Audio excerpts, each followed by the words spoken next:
बिस्मिल्लाहिर्रहमानिर्रहीम।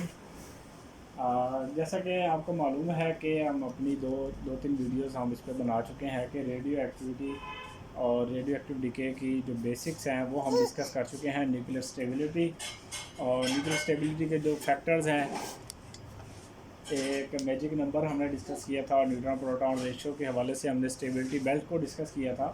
तो आइए हम डिस्कस करने वाले हैं कि रेडियो एक्टिविटी क्या होती है, रेडियो एक्टिविटी की टाइप्स और रेडियो एक्टिव डिके की टाइप्स क्या होती हैं। तो जैसा कि आपको मालूम है कि 1895 में बैकरल ने एक एक्सपेरिमेंट किया था। ये उसे एक अचानक ही एक्सपेरिमेंट हो गया था कि उसने यूरेनियम सॉल्ट रखा हुआ था और उसके साथ उसने फोटोग्राफी प्लेट को ब्लैक पेपर में उसने फोल्ड करके रखा हुआ था। तो उसने ये देखा कि जो कुछ टाइम के बाद उसने देखा कि फ़ोटोग्राफी प्लेट जो है वो फॉग्ड हो गई है, धुंधली हो गई हैं। तो अब उसने इसको नाम दिया कि कुछ रेडिएशन ऐसी हैं जो यूरेनियम से रिलीज़ हो रही हैं, जो फोटोग्राफिक प्लेट को क्या कर रही हैं, फॉग कर रही हैं, धुंधला रही हैं। तो उसने उन रेडिएशंस को नाम दिया था रेडियो एक्टिविटी या रेडिएशंस का नाम दिया, और इस प्रोसेस को बाद में नाम दे दिया गया रेडियो एक्टिव रेज का। उसके कुछ अर्से बाद 1898 में मैडम क्यूरी और उसके जो हस्बैंड थे मैरी, उन्होंने मिलकर किया जी एक जो इसके ऊपर काफ़ी काम किया। उन्होंने रेडियो एक्टिव सब्सटेंसेस को काफ़ी स्टडी किया और उन्होंने इसको भी स्टडी किया कि हमारे पास एक पिच ब्लेंड यूरेनियम का जो एक सब्सटेंस मौजूद है, ये आगे डिके होकर पोलोनियम और रेडियम वगैरह में कन्वर्ट हो रहा है। इसके अलावा जो है 40 के करीब रेडियो एक्टिव एलिमेंट्स के बारे में बताया जाता है जो रेडियो एक्टिविटी शो करते हैं। तो बहुत सारा एक्सपेरिमेंट्स यहाँ पर पाए जाते हैं कि हमारे पास जो है वो रदरफोर्ड ने किस तरह से अल्फ़ा रेज, बीटा रेज और गैमा रेज के बारे में एक्सपेरिमेंट किया था कि अगर हम इलेक्ट्रिक और मैग्नेटिक फील्ड प्रोवाइड करते हैं तो हमारे पास कुछ पार्टिकल जो हैं वो नेगेटिव की तरफ डिफ्लेक्ट हो जाते हैं, कुछ पॉजिटिव की तरफ डिफ्लेक्ट हो जाते हैं और कुछ हमारे पास क्या है जी न्यूट्रल जाते हैं। जो हमारे पास नेगेटिव की तरफ डिफ्लेक्ट हो रहे थे उनको नाम दिया गया अल्फ़ा पार्टिकल्स का, और जो हमारे पास नेगेटिव की तरफ जा रहे थे उनको नाम दिया गया जो नेगेटिव की तरफ जा रहे थे उनको अल्फ़ा पार्टिकल का नाम दिया गया, और जो पॉजिटिव की तरफ जा रहे थे उनको बीटा पार्टिकल्स का नाम दिया गया। और जो अल्फ़ा और बीटा में से नहीं थे और ना नेगेटिव की तरफ डिफ्लेक्ट हो रहे थे ना पॉजिटिव, बल्कि बिल्कुल नो डिफ्लेक्शन शो कर रहे थे, उनको नाम दिया गया गैमा रेडिएशन का। तो इस तरह 3 तरह की काइंड्स हमारे पास बन गई, अल्फ़ा रेज, बीटा रेज और गैमा रेडिएशंस।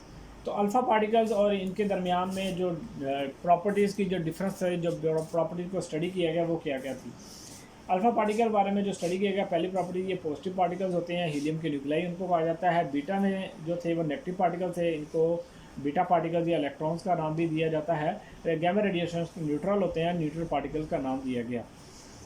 नंबर 2, इनकी वेलोसिटी के बारे में कहा जाता है कि इनकी वेलोसिटी जो है 1.4 से लेकर 2.0 10⁷ मीटर पर सेकंड तक इनकी वेलोसिटी काउंट की गई। और बीटा पार्टिकल कहा गया कि लाइट से थोड़ा से कम इनकी वेलोसिटी होती है, 2 × 10⁸ के करीब है। और गैमा रेडिएशंस की कहा जाता है कि लाइट के इक्वल इनकी रेडिएशंस पाई जाती है।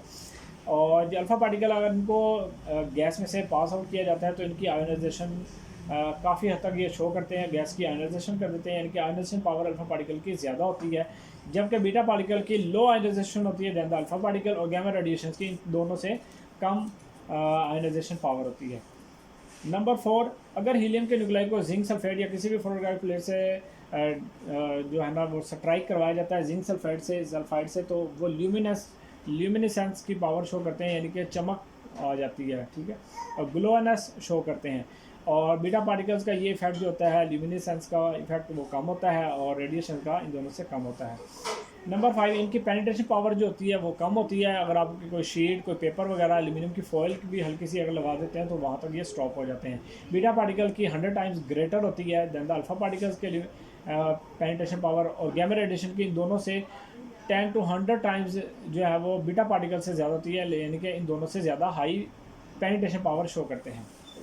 आइए जो हम लोग डिस्कस करने वाले हैं वो ये है कि आपके पास जो रेडिएशंस का डिके होता है वो किस तरह से होता है। जैसा कि हम पीछे पढ़ के आए हैं कि आपके पास न्यूक्लियर जो है वो स्टेबिलिटी शो करता है, और हम लोग डिस्कस कर रहे थे कि आपके पास न्यूट्रॉन टू प्रोटॉन रेशो अगर 1 है तो वो हमारे पास आइडियल कंडीशन कहलाते हैं और वो स्टेबल होते हैं। अगर वो 1 से ज़्यादा है, ठीक है, तो वो हमारे पास क्या हो सकते हैं, अगर वो स्टेबिलिटी बेल्ट के इक्वल जा रहे हैं 1 से ज़्यादा वाले तो वो स्टेबल होंगे, और उससे अगर कम है या ज़्यादा हैं तो वो क्या होंगे, दोनों के दोनों अनस्टेबल होंगे। तो उस हवाले से जो ज़्यादा है तो वो अपने प्रोटॉन या न्यूट्रॉन को देकर स्टेबल हो सकते हैं, या कम वाले हैं तो वो प्रोटॉन या न्यूट्रॉन को लेकर स्टेबल हो सकते हैं। तो ये जो प्रोटॉन और न्यूट्रॉन का लेना और देना है, ये प्रोटॉन न्यूट्रॉन की एडजस्टमेंट करने के लिए जो रेडिएशंस होती हैं, जो डिके होता है, वो हमारे पास ये 5 टाइप्स का है, 5 काइंड्स का है। Alpha decay, beta decay, gamma decay, positron और इलेक्ट्रॉन कैप्चर। तो आइए हम एग्जांपल के ज़रिए से देखते हैं कि ये 5 टाइप्स के डिके हैं वो किस तरह के होते हैं, कैसे बनते हैं। हमारे पास ये एक एलिमेंट है एक्स, और ये वाई में कन्वर्ट हो रहा है, और ये साथ जो हमारे पास नया जो रिलीज़ होगा डिके या रेडिएशन, वो हमारे पास वहाँ पर आ जाएंगे। A4 हमारे पास है कि यहाँ पर एटॉमिक मास है, इसमें प्रोटॉन प्लस न्यूट्रॉन मिलकर क्या बनाएंगे, A बनाएंगे। और Z में हमारे पास क्या जाते हैं, प्रोटॉन पाए जाते हैं। तो यहाँ पर देखा गया कि यहाँ पर हीलियम के न्यूक्लियाई रिलीज़ हो रहे हैं, अल्फ़ा पार्टिकल रिलीज़ हो रहे हैं, जिसका 4 एटॉमिक मास है, 2 हमारे पास क्या है, उसका प्रोटॉन नंबर है, यानी कि एटॉमिक नंबर है। तो यहाँ पर अगर आप देखें, यहाँ पर प्रोटॉन और न्यूट्रॉन दोनों को निकाला जा रहा है। ठीक है, प्रोटॉन और न्यूट्रॉन को दोनों को कहा जा रहा है कि आप यहाँ एलिमेंट से निकल जाओ, हमारे पास जगह बहुत कम है और आप लोग यहाँ पर ज़्यादा मौजूद हो, तो उनको वहाँ से निकाल दिया जाता है। तो वो हमारे पास क्या बन जाते हैं, हीलियम के न्यूक्लाई। अब देखें यहाँ पर 4 यानी कि 4 और 2 वाला एलिमेंट हमारे पास नया बन रहा है। तो इस मीन ए में से आप 4 माइनस कर सकते हो, और जेड में से आप क्या कर दोगे, -2, यानी कि 2 टाइम्स एटॉमिक नंबर में आपने उस एलिमेंट से पीछे जाना है। तो वो हमारे पास क्या बनाएगा, अल्फ़ा डीके कहलाता है, अल्फ़ा पार्टिकल्स उसी को कहा जाता है। नेक्स्ट आपके पास है बीटा डीके। ये कॉन्सेप्ट समझिएगा, इसमें हमारे पास न्यूट्रॉन कन्वर्ट होंगे किसमें, प्रोटॉन में। देखिएगा वो किस तरह से होगा। अगर आपके पास एक एलिमेंट है एक्स है, उसकी ए हमारे पास एटॉमिक मास है और ये हमारे पास एटॉमिक नंबर है, इसमें आपके पास एक प्रोटॉन का क्या हो रहा है, इजाफा हो रहा है।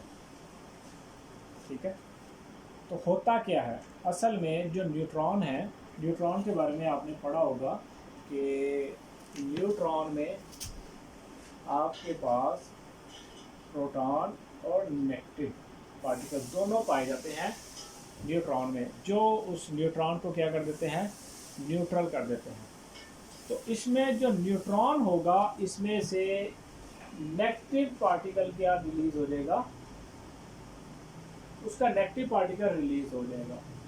नेगेटिव पार्टिकल रिलीज होगा तो वो जो बाकी पॉजिटिव होगा वो किस में कन्वर्ट हो जाएगा, प्रोटॉन में। ठीक है, यानी कि पॉजिटिव कंटेंट बढ़ जाएंगे और न्यूट्रॉन का नेगेटिव कंटेंट निकल जाएगा। जो नेगेटिव कंटेंट है वो जो निकलेगा उसको हम लोग नाम देते हैं बीटा नेगेटिव। बीटा नेगेटिव या बीटा नेगेटिव पार्टिकल हो जाएगा, और ये इलेक्ट्रॉन की तरह प्रॉपर्टीज शो करते हैं। इनका मास एक्चुअल मास से इलेक्ट्रॉन से कम जरूर होता है। और साथ साथ एक और भी चीज़ रिलीज होती है, उनको हम लोग नाम देते हैं एंटी। अब ये कॉन्सेप्ट समझ लीजिएगा कि न्यूट्रॉन प्रोटॉन में कन्वर्ट होंगे। वो कैसे कन्वर्ट होंगे कि न्यूट्रॉन में 2 तरह के कंटेंट्स पाए जाते हैं, एक पॉजिटिव है और एक नेगेटिव है। पॉजिटिव और नेगेटिव हमारे पास जो कंटेंट होंगे उसमें से नेगेटिव कंटेंट रिलीज हो जाएंगे बीटा नेगेटिव की फॉर्म में। जो बाकी पॉजिटिव रह जाएगा वो कन्वर्ट होकर प्रोटॉन में कन्वर्ट हो जाएगा, और आपके पास क्या बन जाएंगे, एक नया पार्टिकल बन जाएगा जिसका एटॉमिक नंबर जो है वो ज़्यादा होगा, यानी कि प्रोटॉन कंटेंट ज़्यादा है, एटॉमिक मास क्या है, सेम है। ऐसे आइसोमर्स को हम लोग क्या नाम देते हैं, आप देखें इनका प्रोटॉन नंबर सेम है, प्रोटॉन नंबर सॉरी डिफरेंस है, और एटॉमिक नंबर क्या, एटॉमिक मास क्या है, सेम है। तो उनको हम लोग नाम देते हैं आइसोबार का। गैमा डीके पर आ जाए। गैमा डीके हमें हम कहा जाता है कि इसमें ना उनका प्रोटॉन चेंज होते हैं ना न्यूट्रॉन चेंज होते हैं, यानी कि दोनों हमारे पास क्या है, सेम है, बट उसमें से कुछ रेडिएशन रिलीज होती है, एनर्जी रिलीज होती है, उनको हम गैमा रेडिएशन का नाम देते हैं, जिसके ऊपर कोई भी चार्ज वगैरह नहीं होता, ना न्यूट्रॉन होते हैं ना प्रोटॉन। नेक्स्ट आ जाए पॉजिट्रॉन डीके है। इसमें हमारे पास प्रोटॉन कन्वर्ट होगा किसमें, न्यूट्रॉन में। जैसा कि मैंने आपको बताया है कि प्रोटॉन में भी इसी तरह के नेगेटिव और पॉजिटिव कंटेंट्स पाए जाते हैं। तो प्रोटॉन में से आपके पॉजिटिव कंटेंट्स निकल जाएंगे। पॉजिटिव कंटेंट्स जब निकलेंगे तो उसमें से हमारे पास क्या होगा, एक नेगेटिव पार्टिकल रह जाएंगे। वो नेगेटिव पार्टिकल हमारे पास इलेक्ट्रॉन में शामिल हो जाएंगे। तो आपका प्रोटॉन क्या हो जाएगा, कम हो जाएगा। जब आपके पास प्रोटॉन कम होगा तो हमारे पास बीटा पॉजिटिव डिके की फॉर्म में हमारे पास रिलीज होगा, वो ऑपोजिट होते हैं इलेक्ट्रॉन लाइक। तो आपके पास क्या हो जाएगा, यहाँ पर प्रोटॉन नंबर में क्या आ जाएगा, डिफरेंस हो जाएगा, क्योंकि इसमें से एक पॉजिटिव कंटेंट जो है वो निकल चुका है और वो किस में कन्वर्ट हो जाएगा, न्यूट्रॉन में। तो आपके पास यहाँ न्यूट्रॉन का इफेक्ट क्या हो जाएगा, वो ज़्यादा हो जाएगा। यहाँ पर भी देखिएगा आपके पास जब ये प्रोटॉन नंबर चेंज हो जाएंगे, एटॉमिक मास आपके पास सेम रहेगा, ठीक है। एटॉमिक मास क्यों सेम रहेगा, यहाँ न्यूट्रॉन तो ज़्यादा हो रहे हैं लेकिन आपके पास प्रोटॉन, ठीक है, कम हो गए थे, वो हमारे पास एटॉमिक मास जो है वो सेम रहेगा, यानी कि मास वज़न आपका पास कम नहीं होगा, वो सेम रहेगा। तो ऐसे आइसोमर्स को भी क्या कहा जाता है, आइसोबार, कि दोनों आइसोबार है।